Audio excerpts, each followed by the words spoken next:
교재 120쪽입니다. 오늘은 11장, 12장 두 장 이어서 함께 살펴보도록 하겠습니다. 11장은 분열된 두 왕국 모두 하나님을 거역하는 길을 걷다. 그래서 오늘 분열의 시대, 솔로몬 왕 이후로 이루어지는 그 분열에 대해서 함께 살펴보도록 하겠습니다. 자, 여기 보기 전에 우리 통일 왕국 한번 복습을 해볼까요? 이스라엘의 첫 번째 왕이 누구였습니까? 사울 왕, 그 다음에는요 다윗, 그 다음에는 솔로몬. 그 정도 우리가 충분히 아셔야 되고요. 각각 몇 년씩 통치했습니까? 40년씩 총 120년간 통치했습니다. 이제 그 이후로부터 우리가 살펴볼 겁니다. 자, 이렇게 통일 왕국, 사울, 다윗, 솔로몬 이렇게 통일 왕국 이후에 우리 지난주 잠깐 그림을 살펴봤지만 이제 남쪽에는 르호보암, 북쪽에는 여로보암을 중심으로 해서 두 나라로 나눠지게 됩니다. 자, 여러분 그 교재에 큰 2번 있죠? 120쪽에서 121쪽 사이에 있는 그 내용들을 한번 간단히 살펴보려고 합니다. 이제 솔로몬 왕 시대에 공사들이 많았습니다. 성전 공사, 그 다음에 왕궁 공사, 합쳐서 20년간의 굉장히 큰 공사들이 있었습니다. 그런 무거운 그런 부담들, 부역들 이런 것들 때문에 힘들어서 이제 북쪽 이스라엘의 여로보암을 중심으로 한 북쪽 이스라엘에서 르호보암에게 오죠. 르호보암은 이제 솔로몬의 아들이니까요. 그래서 우리가 너무 일이 많으니까 좀 줄여달라 이렇게 요청을 합니다. 그때 이제 르호보암이 두 부류에게 조언을 듣죠. 그래서 원로들의 조언을 듣고 또 자기와 함께 자란 젊은이들의 조언을 듣습니다. 그래서 원로들은 일을 좀 줄여줘라. 너무 힘드니까 좀 줄여주면 왕께 충성할 것입니다. 이렇게 조언을 해요. 젊은 사람들은 뭐라 그러냐? 정신을 되찾았다. 더 강하게 해야 된다. 이렇게 조언을 합니다. 근데 르호보암이 이게 지혜가 없는 게 누구 얘기를 듣느냐가 사실 중요한 건데 이제 젊은 자기 친구들의 이야기를 듣고서 더 강하게 하죠. 그랬다가 결국 여로보암과 이 열지파가 북이스라엘로 분리되고 르호보암을 받아들이지 않습니다. 그래서 감독관도 죽이고 르호보암이 급히 도망하게 되면서 결국 여로보암을 중심으로 한 북쪽 이스라엘, 그 다음에 르호보암을 중심으로 한 남쪽 유다. 그래서 이제 유다는 유다 지파와 베냐민 지파, 이제 두 지파가 합쳐서 남쪽 유다가 되는 겁니다. 그 다음에 나머지 열 지파는 이제 북이스라엘, 보통 이렇게 부릅니다. 그래서 지금까지는 이스라엘 이렇게 통칭해서 불렀는데요. 이제 분열된 왕국에 있어서는 북이스라엘, 남유다 이렇게 부르도록 하겠습니다. 열왕기상 11장 이후로부터는 이제 여로보암과 르호보암 사이에 갈라진 그 두 왕국 사이의 이야기들을 열왕기상 하에서 쭉 이어서 하게 되고요. 역대하는 그걸 다루진 않습니다. 북이스라엘을 다루진 않아요. 그냥 남유다 중심의 역사를 쭉 다뤄갑니다. 이유가 있었죠. 우리 지난주 했었습니다. 역대상하는 항상 무엇을 중심으로 합니까? 성전을 중심으로 합니다. 그래서 다윗과 솔로몬, 그 다음에 남유다 중심의 역사로 펼쳐가요. 성전 중심이기 때문에 성전이 예루살렘에 있잖아요. 그래서 성전의 역사를 다뤄요. 북이스라엘을 다루지 않습니다. 그게 역대상하가 가지고 있는 특히 이제 역대하에서의 특징입니다. 121쪽 이제 큰 3번 지혜를 모으면 인생이 평탄해진다. 이제 솔로몬, 여기 이제 사진 그림에 있는 사람은 솔로몬인데 솔로몬이 썼던 잠언이 있죠. 그렇죠? 아가, 잠언, 전도서 이렇게 다 지혜에 관한 글들을 썼는데 사실 솔로몬은 자기 아들에게 남겨주고 싶었을 거예요. 이런 지혜에 대한 글들을. 물론 이제 후세 세대에게 모두에게 전했지만 첫 번째로는 자기 아들이죠. 근데 이 르호보암이 안타깝게도 자기 아버지의 그 지혜에 귀를 기울이지 못했던 겁니다. 그러니까 어느 날 갑자기 잘 되고 잘할 수는 없어요. 항상 역사가들이 말하는 것처럼 거인들의 어깨 위에 올라가 있는. 그래서 이전 세대가 해왔던 것들을 그냥 다 쓸어 없애버리겠다. 그게 아니라 원로들의 그 조언들, 그 선배들의 그 조언들.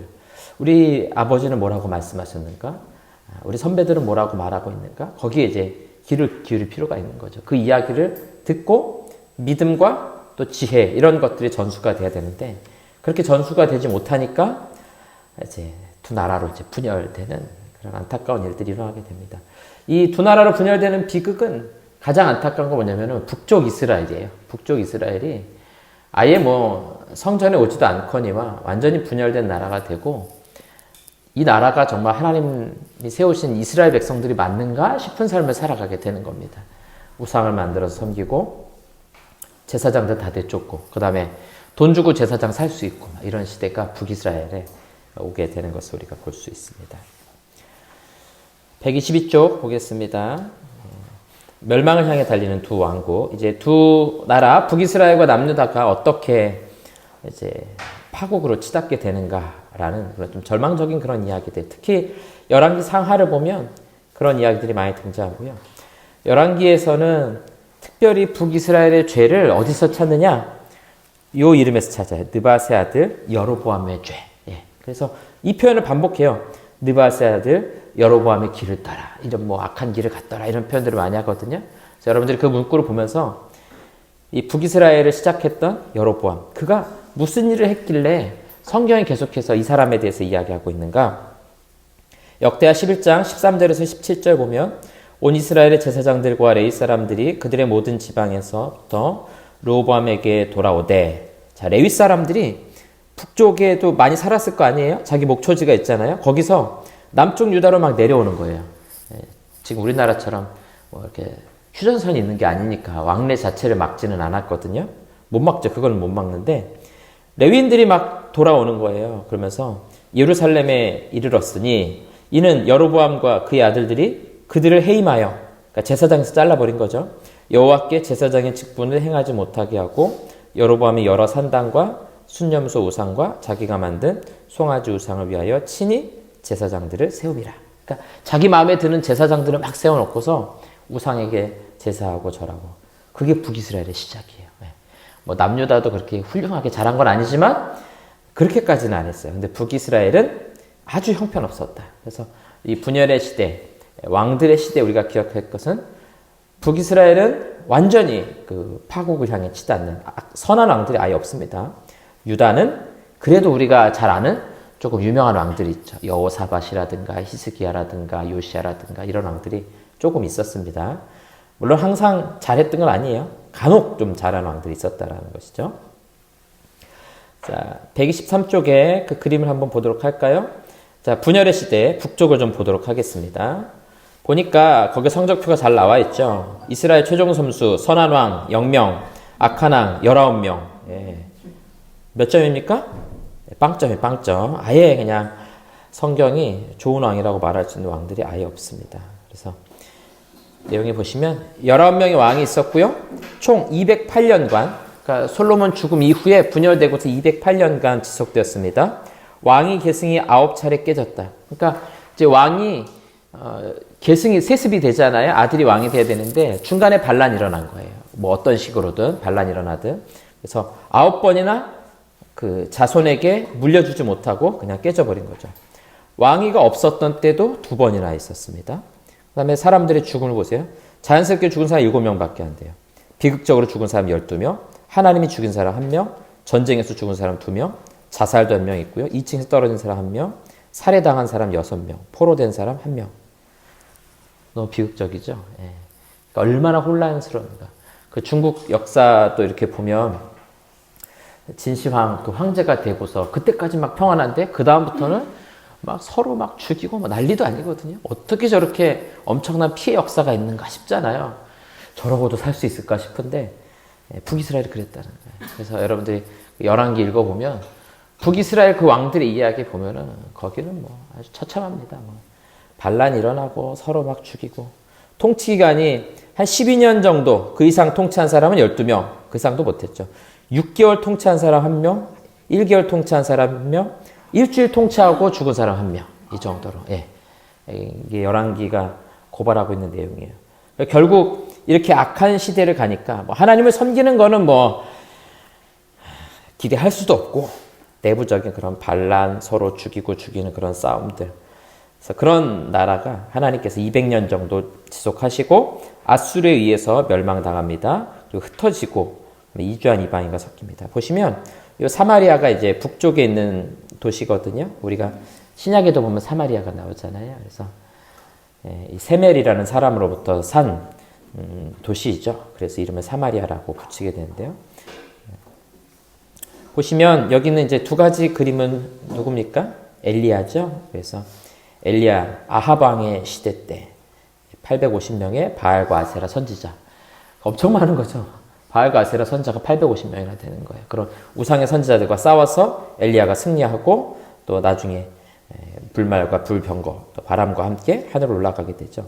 그런 큰 기적의 선지자가 어느 시대에 있었는가? 가장 악한 왕의 시대에 있었던 거예요. 그러니까 선지자들이 활동하는 시대는 다 어떤 시대예요?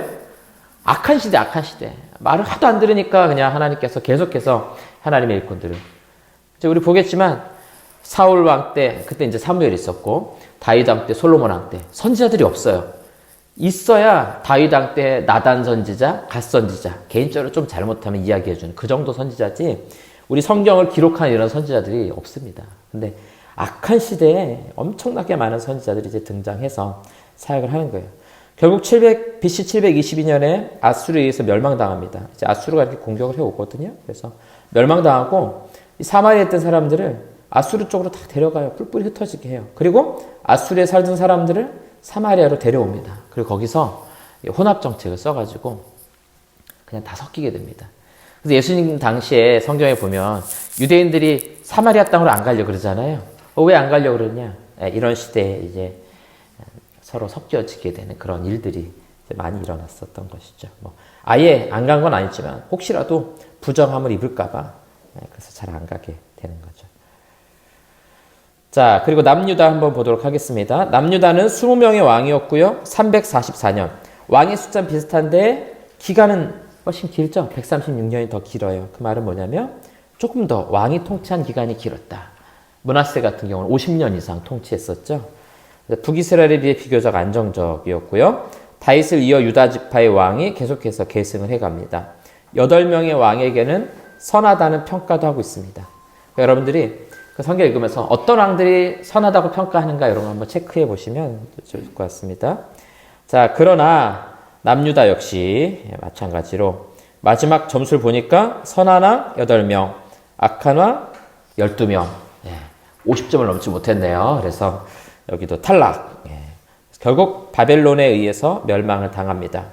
그래서 여기는 완전히 바벨론으로 이제 포로로 끌려가게 돼요. BC 586년에 멸망합니다. 1차로 끌려가는 게 이제 606년부터 시작이 되는 거고요. 586년도에는 이제 마지막 3차로 끌려가게 됩니다. 자, 선지자들의 활약을 좀 보도록 하겠습니다. 이제 북이스라엘 남유다에 30여 명의 선지자들이 파송이 되었습니다. 이 시대에 8명이 예언서를 기록하게 됩니다. 우리가 잘 아는 이사야, 요나, 요엘 이런 선지자들의 글들이죠. 엘리야와 엘리사 같은 경우는 말씀만 선포했습니다. 글은 쓰지 않고요. 3명은 해외에서 말씀을 선포해요. 오바댜, 요나, 나훔 이런 인물들은 외국에서 활동하게 됩니다. 그래서 선지자들이 했던 일들은 주로 율법을 이야기하면서 하나님께로 돌아와라. 율법을 너희가 잘 지켜야 된다. 그리고 공의로운 사회가 될 수 있도록 너희가 힘써야 된다. 그래서 이 선지서들의 대부분은 율법을 말하고 율법으로 돌아오기를 촉구하는 내용들이 대부분이에요. 그리고 일부 장래의 일을 선포하기도 했습니다. 미래에 일어날 일들, 바벨론의 멸망, 아수르의 멸망 이런 것들을 예고해요. 그래서 이사야 선지자 같은 경우는 이제 북이스라엘이 멸망할 당시, 그리고 남유다가 어려움 당할 때, 히스기야 당시죠. 그래서 아수르가 쳐들어왔지만 남유다 이제 막아내잖아요. 그런 당시에 이제 이사야가 활동하게 되는데, 그 예언에 보면 아수르의 멸망과 바벨론의 멸망을 예언하고 있어요. 근데 아수르의 멸망은 실제로 이루어졌고, 이사야 당시에 바벨론의 멸망은 아직 이루어지지 않았죠. 그러나 우리가 이제 이후에 보면은 실제로 이루어지는 것을 볼 수 있습니다. 이 선지자들의 선포는 항상 이 회복과 부흥을 위해서 말씀으로 돌아갈 것을 요청해요. 그래서 이 유다 백성들이 보면 타락하고 불순종합니다. 그렇죠? 그리고 선지자들이 말씀을 선포해요. 그리고 때로는 실제로 돌이켜서 회복이나 부흥이 일어나는 경우도 간헐적으로 간간히 있었다는 것이죠. 그러나 이렇게 해서 완전히 회복과 부흥으로 다 돌아가야 되는데 그렇게 돌아가지 못해요. 그러니까 결국 최종 도착지는 어디냐? 하나님의 심판, 멸망하고 포로로 끌려가는 거죠. 이제 이 멸망하고 포로로 끌려가는 의미를 이제 신학적으로 이제 우리가 마지막에 이제 살펴볼 건데요. 그래서 하나님 말씀대로 순종하지 않을 때 기다려주신 거예요. 북이스라엘은 200년 기다린 거고요. 남유다는 344년 기다린 겁니다. 하나님께서 기다려주셨는데 끝까지 돌아오지 않으니까 멸망하고 포로로 끌려가게 되더라 하는 것을 성경이 우리에게 말하고 있습니다. 그래서 이거를 본 하나님의 일꾼들, 이렇게 하니까 멸망하더라 라는 것을 목격한 일꾼들이 어떤 마음이겠어요? 우리가 다시 이 멸망한 우리나라, 포로로 끌려간 우리나라가 다시 회복하기 위한 길은 하나님의 말씀을 회복하는 것뿐이다. 혹은 예배를 회복하는 것뿐이다. 라고 생각한 사람들이 글을 쓰기 시작한 것이 바로 열왕기 상하가 되고요. 역대 상하가 되는 겁니다. 아시겠죠? 그래서 열왕기 상하, 역대 상하는 멸망하고 포로로 끌려간 다음에 쓴 거예요. 포로에서 돌아오면서 쓰든지 아니면은 포로된 곳에 쓰든지. 그래서 열왕기 상하, 역대 상하 제일 마지막 장은 항상 뭘 이야기하고 있냐면은 여기서 끝이 아니다. 우리가 회복될 가능성이 있다. 그래서 열왕기 같은 경우는 그 마지막 왕이었던 시드기야의 어떤 회복의 이야기를 잠깐 다루고 있고요. 역대하 같은 경우는 고레스를 통해서 성전을 재건하는 그 명령을 하고 있어요. 그러면서 거기에 마지막 그 신학적인 해석을 곁들입니다. 그거 우리가 이제 제일 마지막에 살펴보도록 하겠습니다.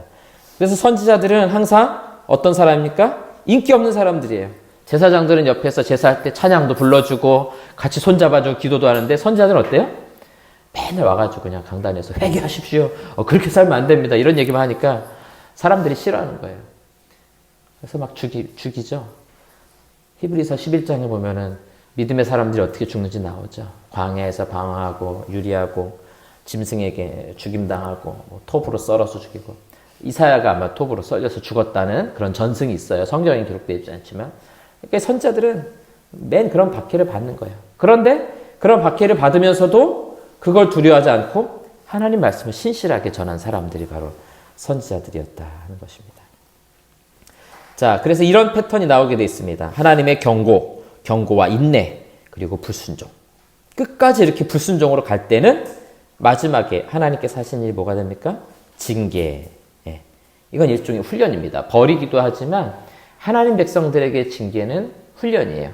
이게 히브리서 12장에서 말씀하고 있는 게 바로 이런 내용들입니다. 우리 육신의 아버지도 자녀들을 징계하는데 우리 하늘에 계신 아버지는 당연히 그렇게 하시지 않겠느냐라는 것이 히브리서 12장의 말씀입니다. 이렇게 여러분들이 선지자들의 활동, 무엇을 주고 하고 있었는가? 선지자들은 바로 이 역할들을 주로 했던 것이죠. 경고하고 또 하나님께서 인내하시고 또다시 선지자들을 통해서 경고하시고 그래서 영적인 각성을 계속해서 추구한 사람들이 바로 선지자들이었다 하는 것입니다. 자, 책에는 없으니까 여러분들이 뒤에 가면 다 나옵니다. 이건데. 자, 선지서들의 시기, 통일왕국 시대는 없었습니다. 거의. 그리고 이제 분열왕국, 그 다음에 포로 시기, 귀환 이후 이런 시기들에 주로 선지자들이 활동을 하게 됩니다. 분열 시대 선지자들 이렇게 북이스라엘 남유다로 이제 나눠졌을 때 멸망하기 이전까지의 선지자들 보면 북이스라엘에서는 호세아와 아모스 선지자가 활동했고요. 남유다에서는 이사야, 요엘, 미가 이런 선지자들이 활동을 했고요.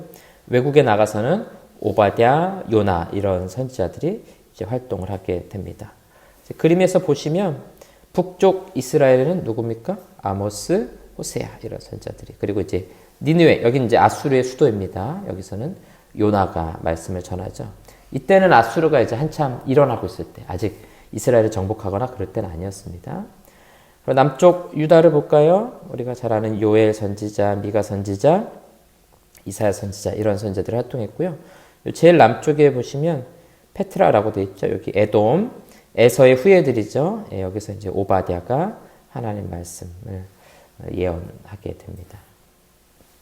이제 우리 각 성경들을 좀 보겠습니다. 여러분 126쪽 7 선지자들의 메시지 간단하게 살펴볼 거예요. 오바댜에서부터 쭉 살펴보도록 하겠습니다. 이렇게 좀 살펴보고 그 다음에 우리 성경의 배열이 어떻게 돼 있는가 그걸 조금 알고 가시면 여러분들이 좋으실 것 같아요. 오바댜서는 에돔의 멸망을 예고하고 있습니다. 에돔은 에서의 자손들이죠. 그러면서 뭘 경고하느냐? 너희 형제 유대인들이 어려움 당할 때 너희들 왜 돕지 않느냐 이렇게 경고하는 거예요. 출애굽할 때 이스라엘 백성들이 에돔 땅으로 지나가려고 그러거든요. 근데 에돔에서 우리 땅으로 못 간다 돌아가라 그래요. 그때 하나님께서 전쟁하지 말고 돌아가라. 너희 형제야. 싸우지 마. 그렇게 이야기하거든요. 에서의 자손이라서. 그런데 에돔은 왜 이스라엘, 유다 돕지 않느냐? 그러면서 경고의 메시지고요. 요엘서는 유다 심판의 날을 예고하고 있습니다. 그래서 남유다에서 활동했어요. 메뚜기 때, 황충 때, 뭐 메뚜기가 먹고 낭이 거서 황충이 먹고 막 이런 예언 있잖아요. 그거고요. 그 다음에 여기 특별한 예언이 하나 있죠. 하나님의 영을 부어주시겠다 이렇게 약속하고 있습니다. 우리 찬양 부르잖아요. 마지막 날에 내가 남종과 여종들에게 부어주겠다 하는 그런 약속의 말씀 있죠. 자, 우리 좀 성경 하나 찾아보겠습니다. 사도행전 2장 말씀 한번 보고 갈게요.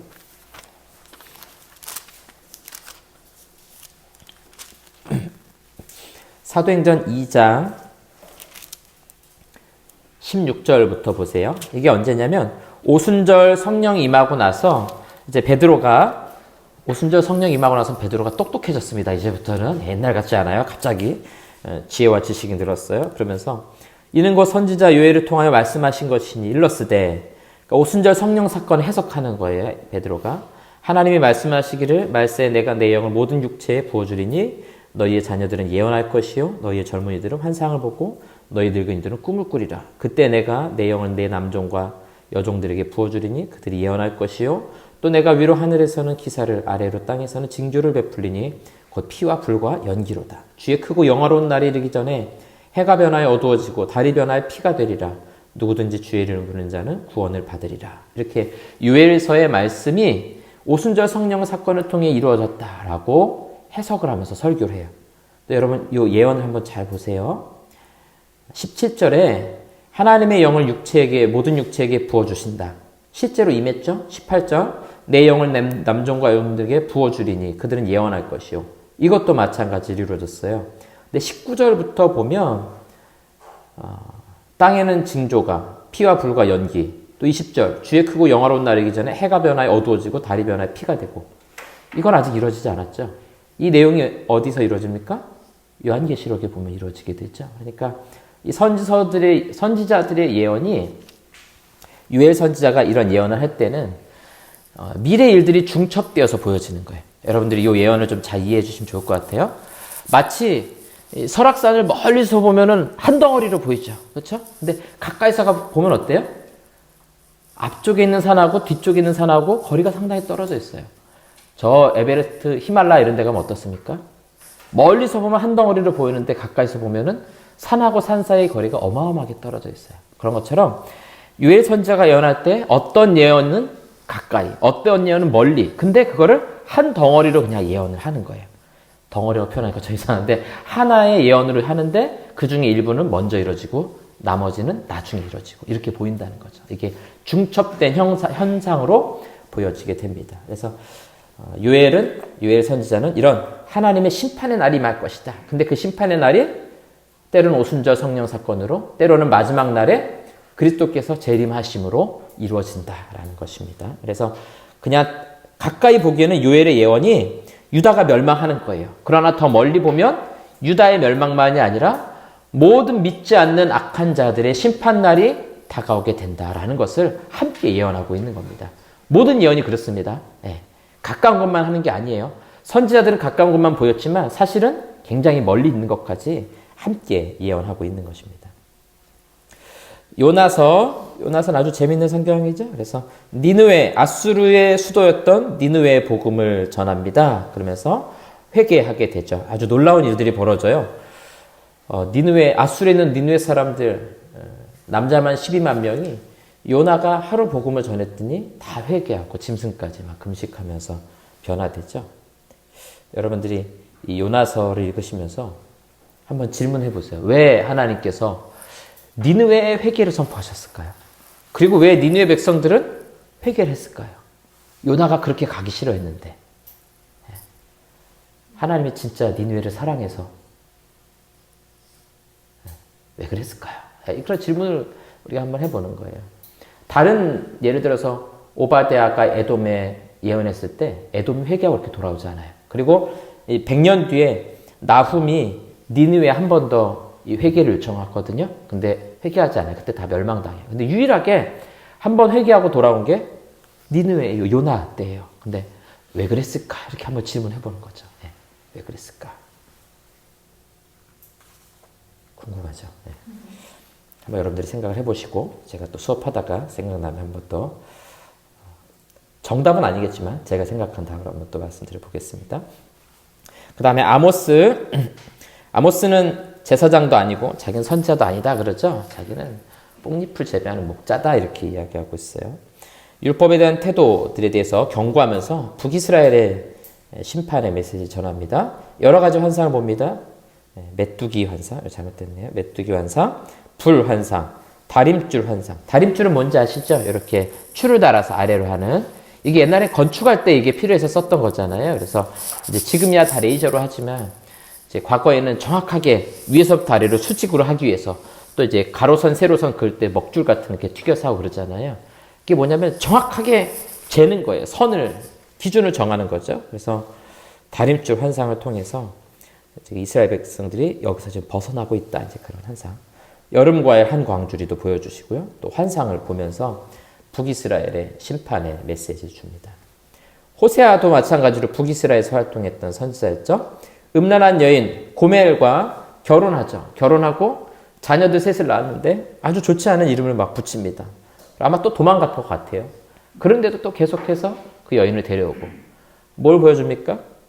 너희 북이스라엘 백성들이 이 음란한 여인과 같이 나를 떠나서 딴 데로 갔다. 딴 남자들, 다른 신들만 쳐다보고 있다. 이제 그 이야기입니다. 그래서 남녀의 관계를 통해서 하나님과 이스라엘의 그런 관계에 대해서 설명하는 거죠. 그래서 호세아의 그 괴로움을 통해서 내가 그렇게 괴롭다.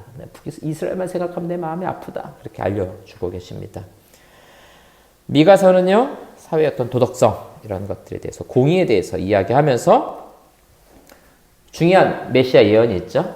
그래서 이 아들의 탄생, 예수 그리스도의 탄생을, 메시아의 탄생을 예고하고 있습니다. 그래서 한 아기를 통해서 구원할 것을, 심판이 이루어질 것을 그렇게 예고하고 있어요. 이사야서는요, 이스라엘의 고난과 영광 이야기하면서 남유다에서 활동했죠. 우리가 이사야서는 굉장히 은혜롭죠. 잘 읽어지고. 그래서 또 메시아에 대해서도 많이 예고하고 있어서 우리가 5번째 복음서다 이렇게 많이 이야기해요. 마태, 마가, 누가, 요한복음, 그 다음에 5번째 복음서는 이사야 이렇게 말할 정도로 유명합니다. 이사야서가 66장인데요. 재밌게도 성경의 구조가 굉장히 유사합니다. 39장까지는 심판, 꼭 구약 같죠. 그 다음에 나머지 27장은 회복의 말씀, 꼭 신약처럼 느껴져요. 그래서 이사야는 성경의 축소판이다 이렇게 부르기도 합니다. 그래서 메시아가 올 것에 대해서 아주 풍성하게 예언하고 있습니다. 그리고 이사야에서는 아주 중요한 순간이 나오죠. 우리 이사야 잠깐 한번 펴보겠습니다. 이사야 6장 한번 보고 넘어가도록 하겠습니다.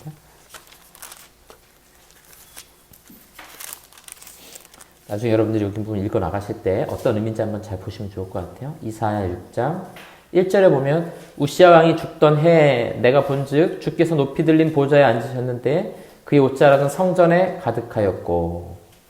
이사야가 하나님 앞에 부름받는데 우시야 왕이 죽던 해죠. 우시야 왕은 나병이 생겨서 죽었잖아요. 보니까 주께서 높이 들린 보좌에 앉으셨대요. 옷자락은 성전에 가득하대요. 그럼 이사야는 지금 이 환상, 하나님께서 부르실 때 어디 있었다는 겁니까? 성전에 있었다는 거죠. 그럼 이사야는 원래 어떤 사람이었을 것 같아요? 예, 제사장이었을 가능성이 높은 거예요. 그러면서 이 성전 안에서 제사, 또 아마도 하나님 앞에 제사하는 그곳에서 예배하는 순간이죠. 이 환상을 보면서 2절에 보니까 스랍들, 천사들이 있는데 6날개로 날면서 3절에 서로 불러 이르되 거룩하다 거룩하다 거룩하다 만군의 여호와여 그 영광이 온 땅에 충만하도다 하더라. 그래서 성전에 연기가 가득하고요. 5절에 나로 망하게 되었도다. 나는 입술이 부정한 사람이요 나는 입술이 부정한 백성 중에 거주하면서 만군의 여호와의 신 왕을 배웠음이로다. 그래서 6절에 제단에서 집은 바 핀 숯을 손에 가지고 내게로 날아와서. 이제 우리가 성전을 생각하면 이 이미지가 좀 이해가 되시죠? 이제 우리 성막할 때도 봤지만 앞에 제단이 있잖아요. 그렇죠? 제단에서 이제 짐승을 태워드리고 그다음에 향을 항상 태워드리고 그래서 여기 보면 제단에 불을 피워서 짐승을 태우는 그 제단에서 있는 숯을 가져와 가지고 7절에 보니까 이사야의 입술에 대어주면서 회개, 죄 용서를 선포하시고 이 백성을 위해서 누가 갈고 할 때 이사야가 제가 가겠습니다. 이렇게 대응하는 그런 모습들이 등장을 하게 되죠. 이렇게 환상을 보면서 선지자들은 환상을 보면서 또 하나님의 음성을 들으면서 선지자로서 이렇게 활동을 해 나가는 것을 우리가 성경을 통해 볼 수 있습니다. 자, 130쪽 여러분 이 그림을 좀 잘 익히시면 좋을 것 같아요.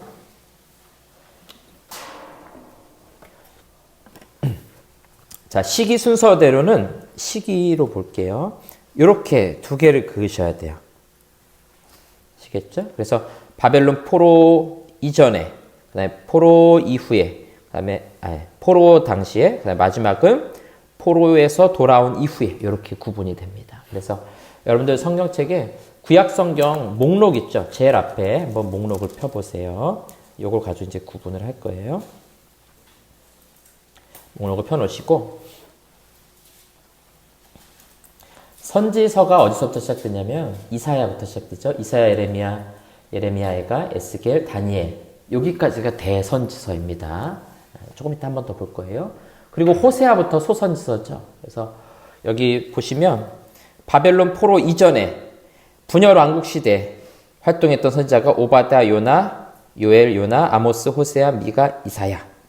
그리고 남쪽 유다만 남아있던 시기, 북이스라엘은 멸망하고 그 당시에 활동했던 선지자들이 나움, 스바냐, 예레미야, 하박국 이런 선지자들이 이제 활동을 하거든요. 그리고 바벨론 포로 되었을 때 활동했던 그러니까 포로된 곳 바벨론에서 활동했던 선지자들이 다니엘, 에스겔, 예레미야, 에가 뭐 이 정도. 그 다음에 포로에서 돌아온 이후는 학개, 스가랴, 말라기. 그러니까 마지막 세 개의 소선지서는 포로에서 돌아온 이후에 성전을 재건하는 과정, 그 이후의 이야기다라는 것입니다. 자, 이거 제가 조금 더 편하게 볼 수 있도록 이렇게 구분했습니다. 이거 뭐냐면 성경 순서대로 제가 정리한 거예요. 그래서 이 구약의 선지서들을 어떻게 구분하면 좋을까 제가 좀 정리했어요. 그래서 우리 이제 성경 목록과 외울 때 이사야, 예레미야가 에스겔, 다니엘 여기 앞부분에 있는 건 뭐냐면 이 부분은 대선지서. 왜 대자냐? 글을 많이 써서 그래. 그래서 성경이 긴 선지서들을 제일 앞부분에 배치를 한 거예요. 그리고 이 대선지서들을 어떤 순서대로 배치했느냐? 시기 순서대로 배치한 겁니다. 아시겠죠? 네. 그래서 이사야, 예레미야, 에스겔, 다니엘은 대선지서이고 시기 순서대로 배열했다. 아시겠죠? 네. 성경을 이렇게 순서대로 배열한 사람이 이렇게 말을 해준 게 아니에요. 친절하게. 하도 옛날이어가지고 우리가 이 배열을 보면서 분석을 해나가는 거예요. 그 다음에 호세아, 요엘, 아모스, 오바댜, 요나, 미가, 나움, 하박국, 스바냐, 학개, 스가랴, 말라기 이렇게 얘가 다 소선지서잖아요. 근데 이 소선지서는 대체적으로 시기 순서대로 묶었어요. 그래서 분열 왕국 시대를 먼저 배치를 합니다. 그래서 여러분 성경책 그 목록에다가 요거를 선을 좀 그어 놓으세요. 그래서 성경편하라고 공부하신 분들은 이렇게 구분을 해가지고 요게 요 시기다. 그래서 성경 목록대로죠. 호세아, 요엘, 아모스, 오바댜, 요나, 미가 요거는 북이스라엘 남유다가 함께 있을 때, 그 다음에 나움, 하박국, 스바냐 요거는 남유다만 남아있을 때, 그 다음에 마지막에 학개, 스가랴, 말라기는 포로에서 돌아온 이후에. 그래서 학개와 스가랴는 성전을 건축하다가 또 건축을 못해요. 먹고 살기 바쁜데 언제 이걸 또 건축합니까? 막 이러니까 그러면 안 된다. 예배 회복돼야 된다 하는 거고요. 말라기는 더 그 이후에 성전 건축이 완전히 완공된 다음에 여전히 예배 제대로 안 드리고 하고 있는 유다 백성들을 향해서 다시금 예배 회복을 위해서 말씀하는 게 말라기의 말씀입니다. 자, 여러분 잘 구분하셨죠? 예, 그래서 여러분 성경책에다가 딱딱 잘 구분해 놓으시면 좋을 것 같습니다. 자, 교재 우리 131쪽 마지막 부분 보도록 하겠습니다. 이스라엘 유다. 자, 최종 점수 몇 대 몇 하면? 예. 유다가 이긴 것 같지만 결국 유다도 마지막에 멸망을 당하게 됩니다. 약한 왕들. 결국 하나님의 그 돌이키심이 임하지 못하고 결국은 끝나게 됩니다. 유다 왕국의 마지막 그 안타까웠던 왕이 누구냐면 요시야 왕이에요. 그 어떤 왕보다도 유월절을 잘 지키고 유다의 회복을 위해서 정말 열심히 했거든요. 근데 성경에 갑자기 애굽에서 느고가 올라올 때 무깃도에서 느고와 맞서게 되거든요. 갑자기 죽어요. 그래서 성경 읽다가 왜 이렇게 허무하게 갑자기 죽지? 그 생각이 들거든요. 요시아와 같은 왕이 있으면 유다가 회복될 텐데. 근데 죽습니다. 하나님께서 이스라엘을 향한 그 심판과 멸망의 그 메시지. 결국은 돌이키지 못하고 요시아와 같은 왕이 있었어도 하나님의 심판은 그대로 진행이 됐다 하는 것입니다. 예, 자, 이렇게 해서 우리가 분열 왕국 시대의 이야기들을 우리가 함께 살펴보았습니다. 이제 우리 12장으로 넘어가 보도록 하겠습니다.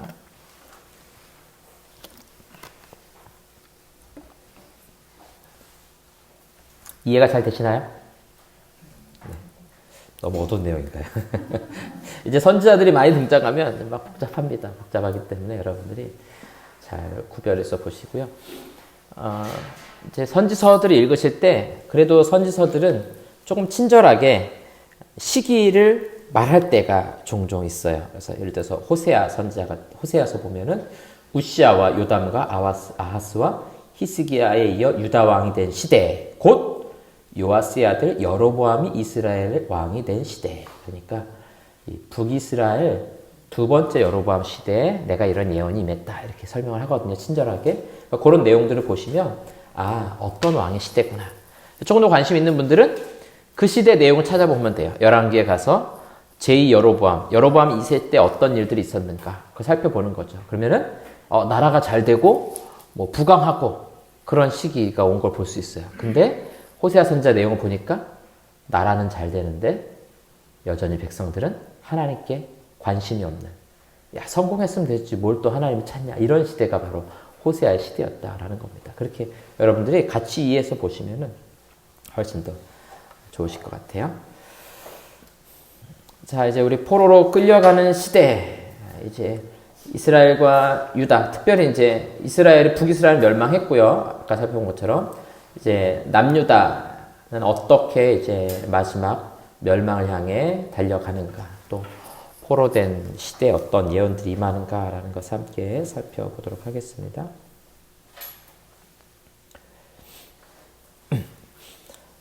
자, 북이스라엘의 멸망부터 한번 살펴보도록 하겠습니다. 아수르가 북이스라엘을 정복해 나가게 됩니다. 여러분 교재는 132쪽에 있습니다. 아수르는 이제 일반 역사로는 아시리아라고 부르게 되죠. 북이스라엘 정복해 나갑니다. 북이스라엘 정복하는 게 최종 목표는 아니에요, 항상. 아수르는 이제 동쪽에 있는 고대 바벨론 땅을 다 정복했죠. 메소포타미아 지역을 정복하고 더 많은 땅을 정복하기 위해서 어디로 가야 되느냐? 서쪽으로 가야 되는 겁니다. 근데 서쪽으로 가면 크게 두 가지로 좀 구분이 될 수 있죠. 하나는 서쪽을 향해서 쭉 계속해서 가면은 터키, 그리스, 그 다음에 로마 이런 쪽이 나오거든요. 근데 거기는 땅이 별로 먹을 게 없는 땅입니다. 뭐 그리스 도시국가라든가 로마, 유럽이라든가 여기는 거대한 평야지대가 아니에요. 뭐 아테네, 스파르타 이런 데 보면은 다 산지거든요. 그러니까 이제 페르시아의 공격으로부터 계속해서 살아남고 이길 수 있는 이유가 뭐냐면 동네 자체가 험해요. 험해요. 우리나라도 막 그 수당 이렇게 막 쳐들어올 때 보면 우리나라가 막 물리치잖아요. 그때 우리나라가 전쟁을 진짜 잘하나 보다라고 생각하는 거는 아주 순수한 생각인가요? 순진한 생각이고요. 그 어마어마한 먼 길을 왔고 우리나라는 전쟁을 쳐들어오기가 아주 불편한 나라입니다. 우리나라 산맥 자체를 보면은 나라는 세로로 돼 있잖아요. 근데 산맥은 가로로 돼 있어요. 그러니까 길을 가는데 계속해서 허들 같은 장애물이 있는 거예요. 그러니까 넘어가기가 엄청 힘든 겁니다. 그래서 이 서울에서도 예를 들어서 북쪽으로 가거나 남쪽으로 갈 때 어떻습니까? 부산 갈 때 어떻게 가요? 평지로 가나요? 아니죠. 막 뭐 문경세제, 축풍령 넘어가고 막 엄청 험하잖아요. 그러니까 우리나라는 이렇게 남북으로 왔다 갔다 하기가 굉장히 힘들고 동서로도 가려면은 저 대관령, 예, 경동정이라고 그랬죠. 높은 산맥이 있어서 아주 불편해요. 그러니까 전쟁하기에는 공격한 사람이 너무 불편한 입장이에요. 우리나라 같은 경우는. 근데 여기도 마찬가지예요. 그리스 쪽도 마찬가지로 이렇게 불편해요. 그래서 페르시아에서 계속해서 어마어마한 대군이 막 몰려가도 전쟁에서 패배하는 이유가 워낙 좁아요. 좁고 불편하고 그런 이유들이 있었죠. 그나마 먹을 게 많고 전쟁하기 좋은 데가 어디냐? 그게 바로 애굽 땅입니다. 이집트는 어마어마한 평야가 있거든요. 그래서 바벨론 쪽에서는 항상 애굽을 향해 가려고 그러는 거예요. 그 다음에 애굽은 항상 어디를 가려고 그러냐? 바벨론을 향해 가려고 그러는 거예요. 그러니까 두 거대한 그 민족들이 서로 침공하려고 그럴 때 그 중간에 있는 게 어디입니까? 그게 바로 가나안 땅인 거예요. 그러니까 고래등이 아니죠. 고래 싸움에 새우등이 엄청 터지고 있는 거예요. 그래서 맨날 거기서 전쟁하다 어디가 쳐들어오고. 아니, 아수르가 북이스라엘 쳐봐야 별로 먹을 것도 없어요. 별로 도움이 안 돼요. 그런데 왜 정복하느냐? 여기에 주둔지를 만들어야만 애굽에서 군사가 나올 때 그걸 막아낼 수 있는 거예요. 예, 이렇게 지리적으로 이해를 하실 수 있어야만 왜 애굽이 자꾸 나오고 바벨론에서 자꾸 쳐들어오고 하는가, 그걸 여러분들이 이해하실 수가 있는 겁니다. 아시겠죠? 그래서 나중에 이제 성지순례, 저는 이제 성지순례라고 이름을 붙이려고 하진 않는데, 이렇게 이스라엘 땅을, 성경의 땅을 우리가 탐방하게 되면 제일 주목해야 될 게 바로 그런 지형들입니다. 기후라든가 지형, 이런 걸 주목해서 보셔야 돼요. 뭐 예수님 탄생교회, 그런 거는 거의 다 가짜예요. 뭐 예수님이 언제 탄생했지, 어디서 탄생인지 어떻게 알아요? 뭐 무슨 승천교회, 그런 건 별 의미가 없습니다. 그건 그렇게 중요하지 않아요. 진짜 중요한 거는 이 성경의 땅, 이 지형이 어떻게 생겼고 어떤 분위기와 어떤 형태로 되어져 있는가, 왜 이런 일들이 벌어지는가, 왜 갈릴리 호수에서 갑자기 풍랑을 만나는가, 그거는 지형을 이해하지 않으면 굉장히 이해가 어렵습니다. 그래서 그런 것들을 우리가 풍성하게 이해하는 게 성지순례, 더 정확하게 말하면 성경의 땅을 탐방하는 그런 이유가 되는 겁니다. 계획을 좀 하고 있습니다. 아마 갔다 오려고요.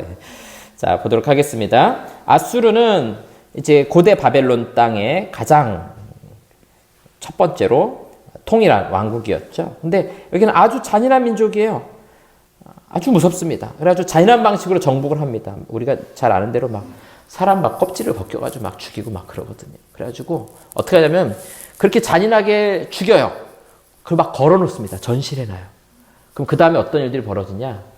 동네 소문이 다 나는 거죠. 여기서 말하는 동네라는 것은 그 동네가 아니라 전 지역에, 나라마다 다 소문이 나는 거예요. 그리고 그거를 딱 전시해놓고 너희들 아수르에 항복하지 않으면 이렇게 된다라고 샘플로 보여주는 거예요. 그러니까 많은 나라들 어떻게 해요? 야, 전쟁하지도 말자. 그냥 항복하자. 그게 우리가 사는 길이다. 그냥 조공 바치며 살자. 그러니까 아수르 입장에서 어떻습니까? 피 흘리지 않아도 땅을 점점 넓혀가고 자연스럽게 안 싸우고 승리하는 거예요. 최고의 전략이네. 싸우지 않고 승리하는 거, 어려울 땐 도망가는 거. 36개죠. 그런 식으로 이제 아수르는 쉽게 정복을 막 해나가요. 워낙 잔인하니까.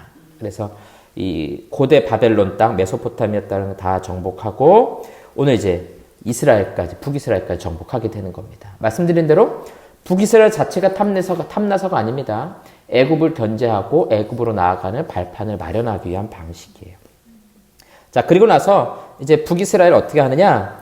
아까 말씀드린 대로 니느웨로 이주시키고요. 니느웨에 있는 사람들, 또 다른 데 있는 사람들을 다 이스라엘 땅으로 데려옵니다. 그래서 이 사마리아에 살면서 혼합 정책을 통해 가지고 민족성을 없애는 거예요. 우리나라 일제시대 때 한글 못 쓰게 했잖아요. 이름 없애게 했잖아요. 그게 뭐냐면은 민족성이라는 것 자체. 우리는 한민족이다. 우리는 대한민국 국민이다. 이런 생각을 아예 그냥 지워버리는 거죠. 그런 식으로 정책을 펴나갔던 겁니다. 자, 그리고 북이스라엘 정복 후 남유다 정복에 도전합니다. 그래서 히스기야가 예루살렘에 있을 때 다 포위당하잖아요. 그 말은 뭐냐면 다른 데는 다 넘어간 거예요. 아수르에 넘어갔어요. 그런데 예루살렘만 아직 정복을 못했어요. 우리 사무엘 하에서 한번 나왔었죠. 다윗이 예루살렘 시온성을 정복하거든요. 여부수 족속이 있을 때. 근데 이 시온성이 아주 천의 요새예요. 그래서 그동안 다윗 이전까지는 정복을 못했던 곳이거든요. 바로 그곳에 예루살렘 성전을 세운 겁니다. 성벽까지 세웠으니까 적이 쳐들어오기가 쉽지가 않은 거예요. 막 땅을 깊이 파가지고 수로를 끌어온다든가 이런 일들을 하면서. 그래서 결국 여기도 정복 못하고 그 당시에 이제 아수르의 왕이었던 이제 사네립이 그냥 돌아가게 되죠. 돌아가고 나서 반란이 일어나서 아들들한테 죽게 되죠. 예, 그런 식으로 이야기가 전개됩니다. 예, 이 당시에 이제 선지서들을 보도록 하겠습니다. 나훔은요, 요나가 회개 메시지를 전한 후 100년 만에 이제 니느웨 멸망을 선포합니다.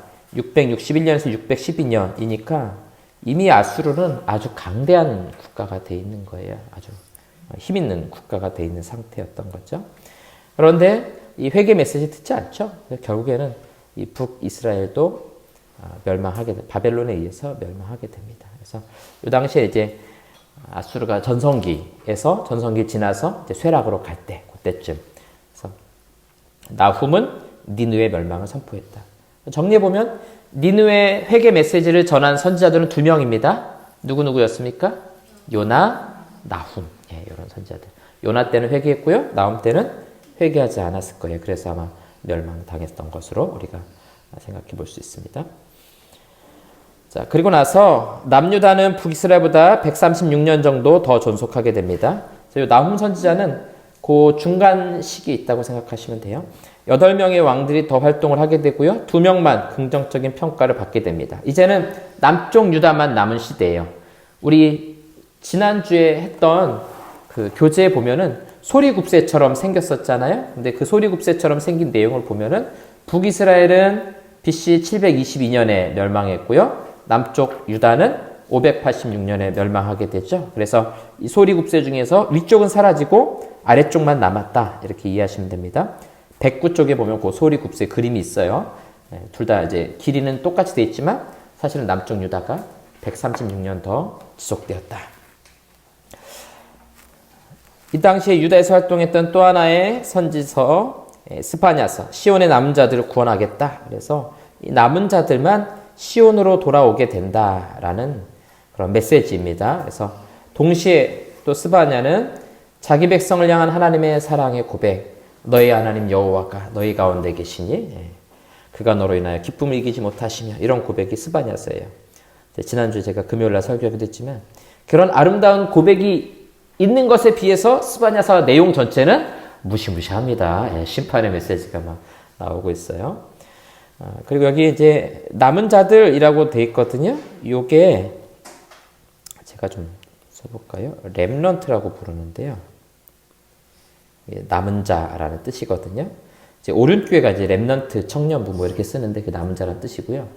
2단에서 또 하나 써요. 그래서 다락방 2단에서 남은 자 이야기 많이 하거든요. 그래서 이제 다른 교회 보다가 뭐 남은 자 막 이런 거 나오면 성경의 표현이긴 한데 이단들이 좀 많이 쓰고 있다. 여러분들이 조금 구분해 놓으시면 좋을 것 같아요.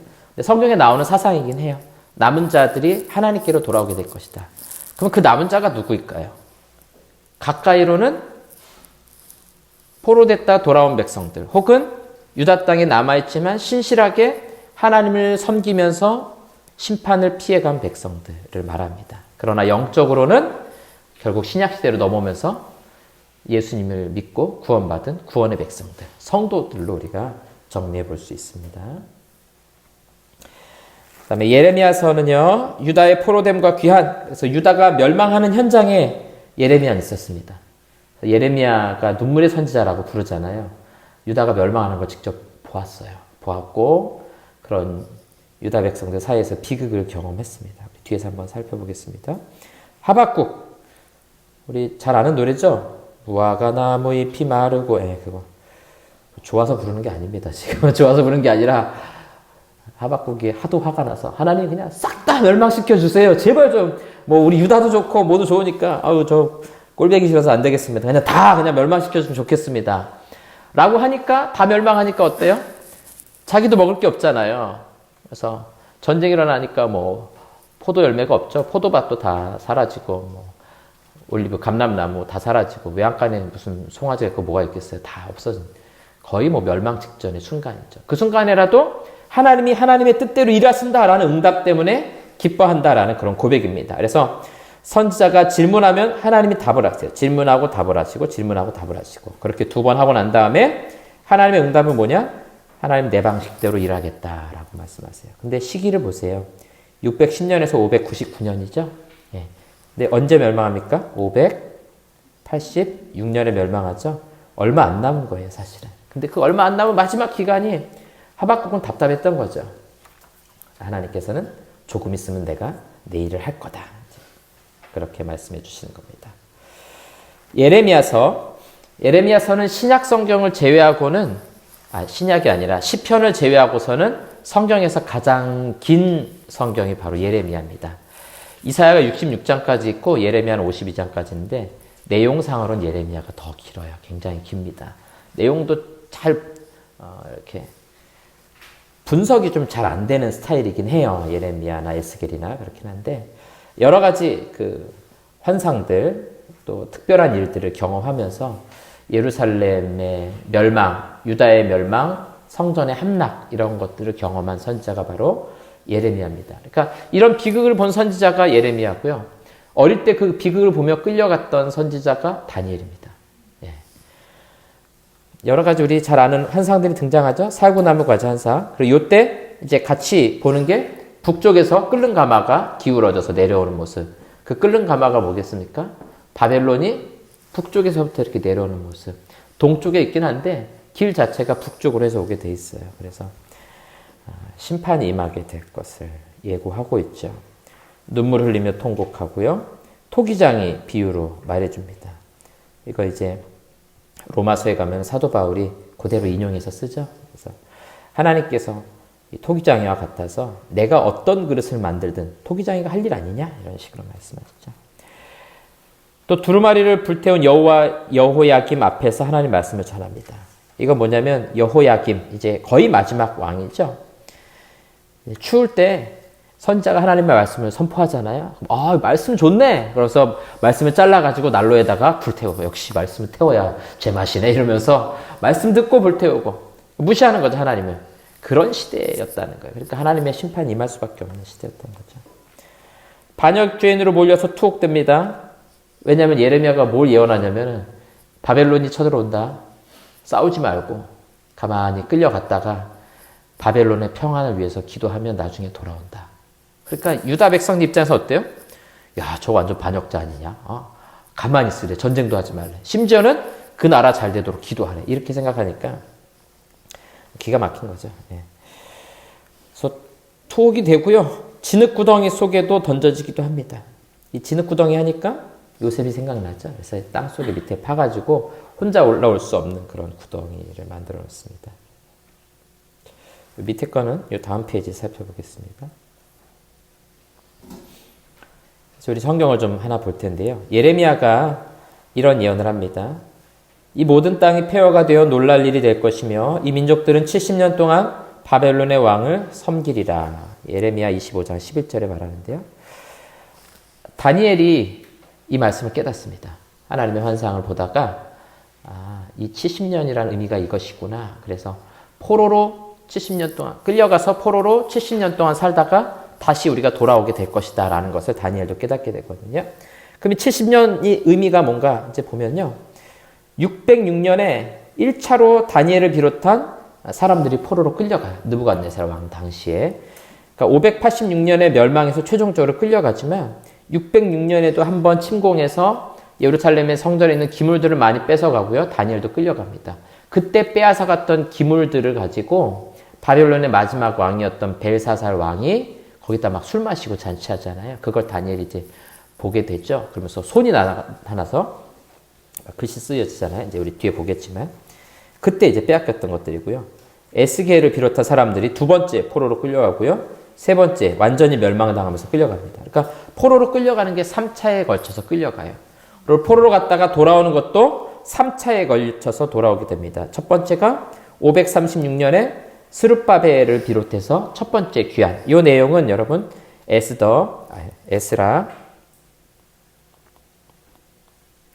1장에서 7장, 6장. 갑자기 장 생각이 나네. 에스라 1장에서부터 다루고 있는 내용이 바로 이 스룹바벨과 함께한 첫 번째 귀환에 대해서 이야기하고 있습니다. 1장에서 6장까지. 그 다음에 꽤 시간이 많이 흐른 후에 에스라와 함께한 귀환의 행렬들이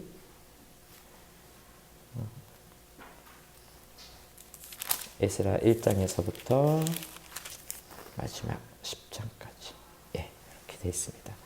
보시면 606년에 처음 끌려가고 나서 첫 번째 귀환한 게 536년이에요. 대략 몇 년입니까? 70년이네요. 그렇죠? 그 다음에 또 하나 586년에 멸망하죠. 그리고 516년에 두 번째 귀환할 때 보니까 이것도 약 한 70년 정도의 기간의 차이가 나죠. 그거 보니까 이제 이런 저런 내용도 보니까 실제로 70년 만에 바벨론에서 이렇게 돌아오게 되더라라는 것을 우리가 볼 수 있습니다. 이제 역대하 36장 21절 말씀. 여러분 성경을 이거 좀 펴서 한번 같이 좀 보시면 좋을 것 같습니다. 역대하 마지막 36장 21절. 이제 역대 상하의 저자가 누군지는 잘 모릅니다. 에스라라고 말하는 경우도 있는데 정확하진 않아요. 그런데 이제 포로로 끌려가서 돌아오게 되잖아요. 근데 이 당시에 이제 돌아와서일 수도 있고 돌아오는 중간일 수도 있는데 신학적 의미를 설명하는 겁니다. 21절에 보시면 이에 토지가 황폐하여 땅을 안식년을 누림같이 안식하여 70년을 지냈으니 여호와께서 예레미야 입으로 하신 말씀이 이루어졌더라. 여기서 예레미야 입으로 하신 말씀 그 밑에다가 예레미야 25장 11절 여러분들 이렇게 써놓으세요. 그러면은 이렇게 읽으면서 아 이게 그 말씀이구나. 여기 이런 걸 이제 우리가 관주라고 불러요. 어디하고 연결돼. 예레미야 25장 11절 여기 위에 있습니다. 여기서 말하는 70년이 예레미야 입으로. 자, 이 말을 좀 한번 해석을 해볼까요? 토지가 황폐하여 땅이 안식년을 누림같이. 원래 이스라엘에게 7년마다 안식년을 해야 되잖아요. 그렇죠? 그게 이제 원래 레위기에서의 하나님 말씀 율법이에요. 이스라엘 백성들이 이걸 안 했어요. 거의 안 했습니다. 6월절도 제대로 안 지키고 거의 안 지켜요. 안식년을 왜 안 지킵니까? 욕심이 나는 거예요. 이 기간에 조금이나 농사 더 해야 되고요. 또 하나 뭐냐면 안식년을 지키면 포로를 돌려보내야 돼요. 그 다음에 내가 다른 사람에게 돈 주고 샀던 땅 있잖아요. 그걸 돌려보내야 되거든요. 그거 싫은 거예요. 아니 그 땅을 내가 왜 돌려보내? 내가 돈 주고 산 건데. 그러니까 노예도 안 돌려보내고 땅도 안 돌려보내고. 그러니까 하나님의 말씀 율법이 거의 이루어지지 않는 시대. 그러니까 하나님께서 너희들 그렇게 불순종하느냐. 그거를 내 땅을 더럽혔다라고 해석하는 거예요. 그러면서 내가 이 땅에 회복을 줄 거다. 안식을 줄 거다. 그동안 너희들이 오랫동안 안 해왔던 것들 7년마다 1년씩 해야 되는데 그동안 안 했으니까 내가 그거 다 환산해가지고 70년으로 환산해. 77이 49, 490년이에요. 그렇죠? 그래서 너희들 다 쫓아내고 내가 이 땅에 진짜 그동안 못했던 안식을 주겠다. 그 이야기입니다. 그래서 그 땅의 안식년이 끝나고 이스라엘, 유다 백성들이 돌아오게 되는 거예요. 이거는 유다 백성들에게도 사실은 안식년입니다. 70년. 바벨론 포로로 끌려간 게 사실은 유다 백성들에게 있어서 안식년과 같은 기간이다라는 것입니다. 그 내용이 여러분들 137쪽에 3 하나님의 징수라고 되어 있는 부분이 있죠. 이 부분에서 138쪽까지 쭉 설명을 하고 있습니다.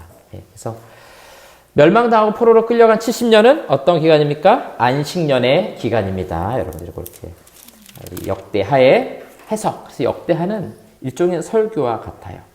그리고 마지막 22절에 보니까 바사의 고레스 왕 원년에 이 바사는 이제 페르시아입니다. 바벨론이 멸망하고 예루살렘을 멸망시켰던 바벨론, 느부갓네살 왕 같은 그 나라가 멸망하고 바사, 페르시아가 이제 메소포타미아 지역의 왕국으로 등장하게 되는데요. 이 고레스가 여호와께서 예레미야 입으로 하신 말씀을 이루시려고 여호와께서 바사의 고레스 왕의 마음을 감동시키심에 그가 온 나라에 공포도 하고 조서도 내려 이르되 바사 왕 고레스가 이같이 말하노니 하늘의 신 여호와께서 세상 만국을 내게 주셨고 나에게 명령하여 유다 예루살렘의 성전을 건축하라 하셨으니 너희 중에 그의 백성된 자는 다 올라갈지어다. 너희 하나님 여호와께서 함께 하시기를 원하노라 하였더라. 그러니까 이 고레스가 뭐라 그러는 거예요? 우리 포로된 자 중에 유다 사람들은 너희 땅으로 돌아가라. 그리고 너희 가서 성전 잘 건축해서 거기 살아라. 이렇게 얘기하는 겁니다. 그리고 나서 이어지는 게 에스라죠. 그래서 포로가 귀환하고 성전을 건축하는 이야기가 바로 이어지게 돼 있어요. 자, 이거 성경 해석입니다. 성경은 이 이방의 왕을 사용해서 하나님이 성전을 회복시키는 과정이고요. 고레스 입장에서는 왜 유다 백성들을 돌려보내느냐? 당시 어떤 지형적인 정세를 생각해 본다면 유다 땅에 자기가 세운 속국이 있어야 돼요. 어딜 견제하고 싶습니까? 애굽을 견제하는 거예요. 그렇죠. 예. 그래서 고레스 입장에서는 애굽을 견제해야 될 이유가 있는 겁니다. 그런데 하나님께서 그 이유를 어떻게 사용하시는가? 바로 성전을 건축하면서 유다 백성들의 회복을 위해서 고레스의 마음을 하나님께서 움직여 가시게 되는 겁니다. 다니엘서 보도록 하겠습니다. 이제 대선지서의 마지막 부분이죠. 느부갓네살 왕이 꿈에 큰 신상을 보게 됩니다. 이제 다니엘이 해석을 하게 되죠. 또 다니엘의 세 친구가 풀무불 속에 던져지게 되죠. 여기 보니까 3명이 아니라 4명이네요. 그래서 한 명은 누굴까? 하나님의 사자. 그리고 소처럼 풀을 뜯어먹는 느부갓네살. 이건 이미 다니엘이 예언을 했어요. 7년 동안 이렇게 비참한 신세로 살아가게 됩니다. 그리고 벨사살 왕. 말씀드린 대로 성전에서 가져온 그 기물 가지고 막 잔치하고 술 마시고 그러잖아요. 손가락이 이렇게 벽에 나타나가지고 아주 거대한 손이 나타나서 메네 데겔. 우바르신 돼 있는데 우는 접속사고요. 사실은 바르신 메네 데겔 그리고 바르신 이렇게 보시면 돼요. 내가 달아보았더니 부족하더라. 그러면서 그 밤에 바로 벨사살 왕이 죽죠. 그리고 그때 바로 이제 고레스를 중심으로 한 바사 왕국이 세워지게 됩니다. 그리고 다니엘이 6장에 가면 사자굴에 던져지게 됩니다. 이 저자가 아주 정확하게 잘 봤어요. 다니엘이 이때 나이가 많습니다. 80대예요. 그리고 다니엘 8장에 가면 순양과 순념수의 환상을 보기도 합니다. 그 이후로 이제 다니엘의 여러 가지 이제 예언과 환상의 내용이 나오게 되는데요. 이방 세계의 어떤 운명에 대해서 예언을 하게 됩니다. 여러분들이 다니엘서 뒤에 읽어가다 보면 굉장히 내용이 길고 무슨 내용인가 싶은 게 막 등장하거든요. 뭐 뜨인 돌이 나오고 뭐 쇠로 만든 뭐 나오고 막 그러거든요. 그게 뭐냐면 거대한 네 왕국 바벨론, 페르시아, 그리스, 로마 제국이 어떤 식으로 등장하게 될지 아주 상세하게 기록해요. 그래서 이거는 실제 역사하고 거의 같습니다. 그래서 재밌으니까 여러분들이 한번 잘 보시면서 관심 있는 분들은 그 당시 어떤 실제 역사를 유튜브에서 좀 찾아보시면 뭐 클레오파트라라든가 이런 얘기들 나오잖아요. 그 관련 있으니까 한번 좀 보시면 좋을 것 같습니다. 그래서 다니엘은 이방 땅에서 신실한 백성들의 이야기를 잘 보여줘요. 그러면서 다니엘을 통해서 이방 세계 운명이 어떻게 될 것인가 하는 것을 예언하고 있습니다. 에스겔서는요, 다양한 이미지들을 목격하게 됩니다. 에스겔 역시 바벨론에 있으면서 이제 을레강 이런 강에 있으면서 이런 환상들을 보게 됩니다. 재밌는 환상이 많죠? 네 바퀴의 환상. 이건 이제 그림으로 그리기가 좀 이제 애매한데 이런 환상을 보고요. 또 벽돌 위에 예루살렘 성읍을 그립니다. 그러니까 이게 벌써 뭘 지금 예고하고 있냐면 예루살렘의 회복, 성전의 회복 이런 걸 예고하고 있는 거예요. 또 고통을 당하죠. 왼쪽으로 390일, 오른쪽으로 40일 동안 누워 있어요.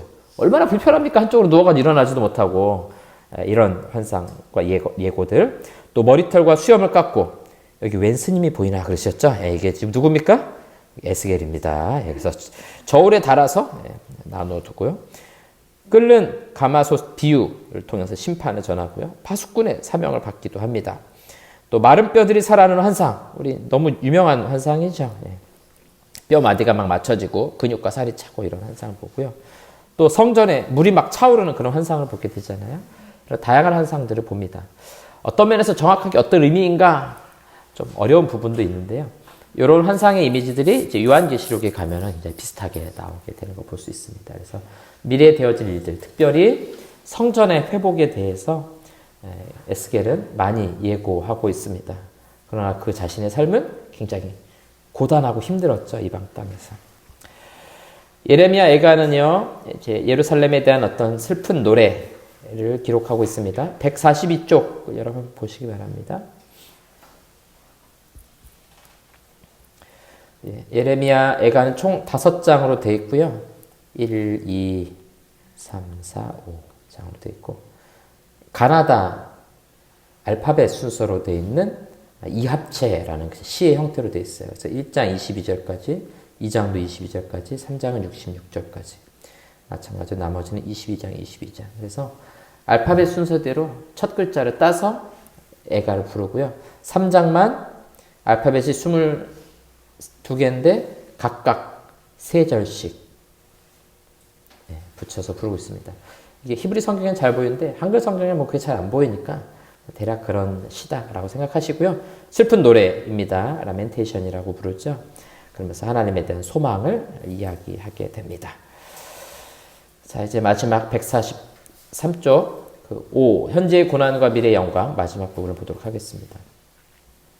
이 마지막 시대, 멸망의 시대, 또 포로의 시대를 살아갔던 선지자들을 보면 아주 굉장히 좀 어렵고 고통스러운 환경이었죠. 우리가 다니엘을 좋아하잖아요. 이름도 다니엘 많이 붙이고 뭐 다니엘 스쿨도 있고 다니엘처럼 되고 싶은데 다니엘의 삶을 한번 잘 보세요. 어떤 삶이었는가. 사자굴에 들어갔거든요. 아유, 자기 자식 사자굴에 들어가라 그러면 누가 들어가고 보내시겠어요. 근데 그런 어려운 환경들, 어릴 때 나라의 어떤 비극을 경험했죠. 이방 땅에 끌려갔죠. 그런데 거기서 이제 말씀을 신실하게 따르면서 하나님의 기적을 경험하고 또 동시에 이방에 대한 심판의 환상도 보았죠. 또 에스겔은 어떻습니까? 한쪽으로 넣어서 430일, 390일, 40일 이렇게 누워요. 불편하죠. 아내가 죽었는데도 울지 말래요. 하나님께서. 왜 그럽니까? 하나님의 그 마음의 고통들을 선지자를 통해서 느끼게 만드시는 겁니다. 예레미야는요. 동족을 위한 슬픔의 눈물, 반역자로 낙인 찍히죠. 고통스러워요. 아주 힘들어요. 그런 삶을 살아갔던 사람들이 바로 이제 멸망의 시대를 살아갔던 선지자들. 특별히 그런 시대에 선지자들이 글이 훨씬 더 깁니다. 그렇죠? 어렵고 힘든 시대에 이런 말씀들이 풍성하게 임하고 또 소망에 대한 말씀을 주고 계십니다. 또 동시에 고난이 있었죠. 이 다니엘의 이야기 보면 말이 좋아야 사자의 입을 막은 거지. 사자굴 속에 누가 들어갑니까? 멧돼지만 만나도 우리 막 도망가야 되는 상황인데 여기서 어떻게 살아남아요? 그러나 그런 어려운 환경에서 기적을 경험하게 되죠.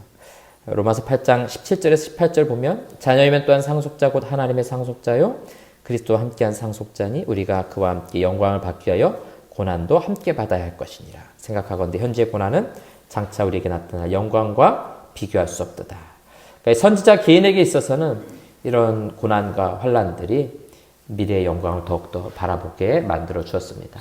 히브리서 11장과 12장이 말하는 것도 마찬가지예요. 믿음의 사람들, 멀리서 이 하나님의 나라를 보면서 본향을 기다리면서 살아갔던 믿음의 사람들이라는 것이죠. 그렇게 살아갈 때 현재 여러 가지 어려움과 또 위기 어려움들 속에서 낙심하지 않고 소망을 가지고 살아갈 수 있게 된다라는 것입니다. 그래서 우리의 삶이 믿음, 소망, 사랑 그럴 때 믿음도 얘기 많이 하고 사랑도 얘기 많이 하지만 소망에 대해서는 오히려 얘기하지 않을 때가 많죠. 근데 소망은 오히려 고난과 환난 때 더 많이 이야기하게 됩니다. 그래서 우리 시대가 이런 종말론적인 소망을 잃어버린 시대인데 우리가 항상 이런 소망을 잃지 말고 살아가야겠습니다. 편안해도 그래 마찬가지예요. 편안하든 아니면 어렵든 항상 우리의 소망이 우리의 본향 하나님의 나라에 대한 마음을 두고 기대감을 두고 소망을 두고 살아가는 것이 이 시대를 살아가는 하나님의 백성들의 소망인 줄로 믿으시기 바랍니다.